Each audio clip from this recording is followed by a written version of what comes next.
그 오늘 국정조사 특위에 네. HID 출신 오모 중령이 출석을 해요. 근데 이 사람이 어딨냐면 지금 대통령실 안보실에 있어요. 네. 안보실에 있는데 안보실에서 뭘 했냐면 안보실 비밀 TF 의혹이 있었잖아요. 네. 이 TF에서 활동을 한 사람이 오늘 출석을 할 예정인데 그 취재를 해보니까 오늘 아마 나올 얘기일 것 같은데 네. 미리 이제 얘기를 좀 들어보니 네. 건진에게 추천을 받은 김건희 라인이라는 거예요. 그래서 실제로 이 사람이 배속된 곳은 인성한 2차장실인데 인성한 차장은 임무를 안 줬다는 거예요. 그 통제 밖에 있었다. 이런 얘기가 좀 나오고 있고. 그 자리는 하나 줬는데. 그래서 그럼 무슨 일을 한 거냐? 네. 그랬더니 뭐 나중에 들어보라고 하는데 주술 뭐 이런 관련된 또 일을 그거 봐요? 했다. 오모 중령이 건진 추천이라는. 뭐 그런 얘기를 하더라고요. 그래서 아마 이제 이분이 45살이라는 거예요. 네. 45살의 이제 젊은 중령인데 HID가 안보실에 배속된 것도 그동안 한 번도 없었던 일인데 HID가 점주술 뭐냐 이건 이제 의혹이 점점 커진다라는 얘기를 하고 있고 더 중요한 포인트는 신원식 안보실장이 이 사람을 잘 모른다는 거예요. 네. 그러면 이 사람은 누구랑 일을 한 거냐? 네, 이런 얘기들이 이제 오늘 아마 오후 국조에서 나올 것 같습니다. 공식 라인에선 임무를 준 사람이 없다. 뭐 인성화는 주지 않았다. 예. 그러면 1차장은 누구예요? 김태효. 그러면 4급 행정관 말고 주술 전문 요원이 또 또 있었던 있었나? 거예요? 대통령실에? 그러니까 진짜 모르겠어요. 이게 어디가 끝인지 알 수 없는 내용들이 이제 계속 나올 것 같은데 이제 아침에 제가 관련된 그러니까 국조특위 고위 관계자에게 들은 얘기인데 정말 너무 황당했습니다. 어떤 내용이 나올지 좀 지켜봐야 될 것 같아요. 그러니까 사실은 2년 8개월 참 잘 버틴 거예요, 우리가.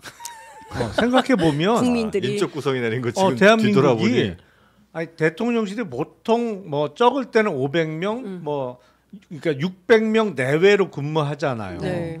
근데 그 한 사람 한 사람이 얼마나 중요해요. 사실은 우리가 쉽게 뭐 청와대 수석, 비서관, 행정관 얘기합니다만 사실은 웬만한 그 대통령실의 비서관이나 선임 행정관 한 명이 부서 하나를 쥐락펴락하고 흔들잖아요. 사실은 까놓고 얘기해서 예를 들어서 뭐 자동차 산업 뭐 어디 산업하면 그 거기 선임 행정관이나 비서관 하나가 진짜 쥐락펴락하는 그렇죠. 거예요. 까놓고 예. 얘기해서 장관도 흔들잖아요. 그 정도로 중요한데 거기에 벌써 지금 얘기 나온 게 두 사람이나 주술과 관련된 사람 이게 구성 자체 시스템 자체가 완전히 망가졌던 건데 그래도 2년 8개월 잘 버틴 거예요.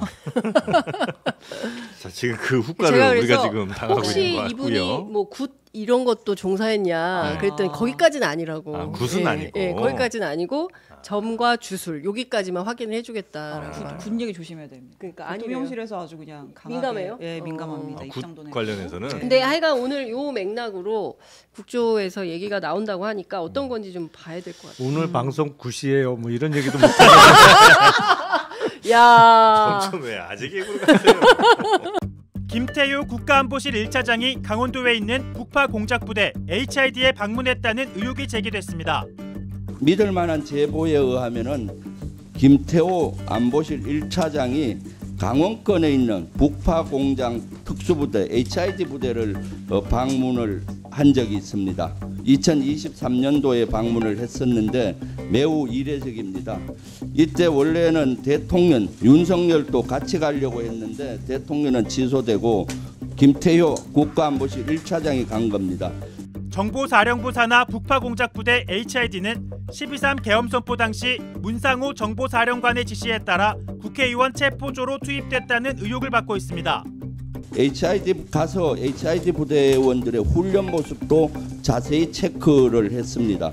김태호 1차장은 외교를 담당하는 차장인데 왜 여기를 간 것인지 심히 의심스럽습니다. 한미연합군사령부 부사령관을 지낸 김병주 의원은 HID는 육군 대장 출신인 자신도 단 한 번도 가본 적 없는 비밀 부대라고 지적했습니다. 39년 동안 군대 생활을 하고 육군 대장으로 전역했지만은 HID 부대는 비밀 부대라서 한 번도 간 적이 없습니다. 육군 대장까지 한 보병이나 포병, 전투병과 장군들도 이런 데는 갈 수가 없는 지역인데 김태호 1차장이 왜 거기에 가서 훈련 사항을 자세히 체크했는지, 일찌감치 계엄을 준비한 것 아닌지 부대를 방문한 이유를 설명하라고 요구했습니다. 오래전부터 북파 공작원을 이용을 해서 내란을 획책한 의도가 아닌가 심히 의심스럽습니다. 김 의원은 또 12.3 내란 사태 당시 수도방위사령부 B1 벙커 외에 또 다른 벙커에 대한 점검도 이뤄졌다는 의혹을 제기했습니다. 충청권에 있는 전쟁 지도부로 쓰는 시설, 거기도 지하 수백 미터에 있는 거대한 벙커입니다. 거기도 12월 3일 날 아침부터 여러 가지 시설 점검을 하고 통신 점검을 하고 사항실이라든가 이런 걸 준비한 정황이 제보로, 아주 믿을 만한 제보로 들어왔습니다. 계엄 당시 반국가 세력으로 규정한 인사들을 감금하려 한 것인지 아니면 다른 용도였는지 설명하라고 요구했습니다.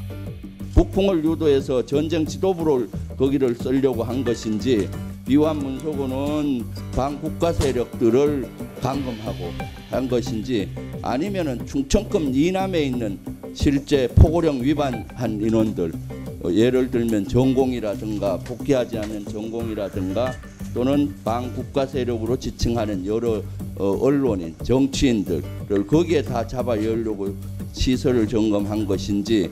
김태효 차장은 2023년 6월 초 정보당국 관계자들과 HID 부대를 격려 방문한 바 있다며 1년 7개월 전 있었던 군부대 격려 방문을 12월 3일 계엄 선포와 연결짓는 것은 터무니없는 비약이라고 반박했습니다.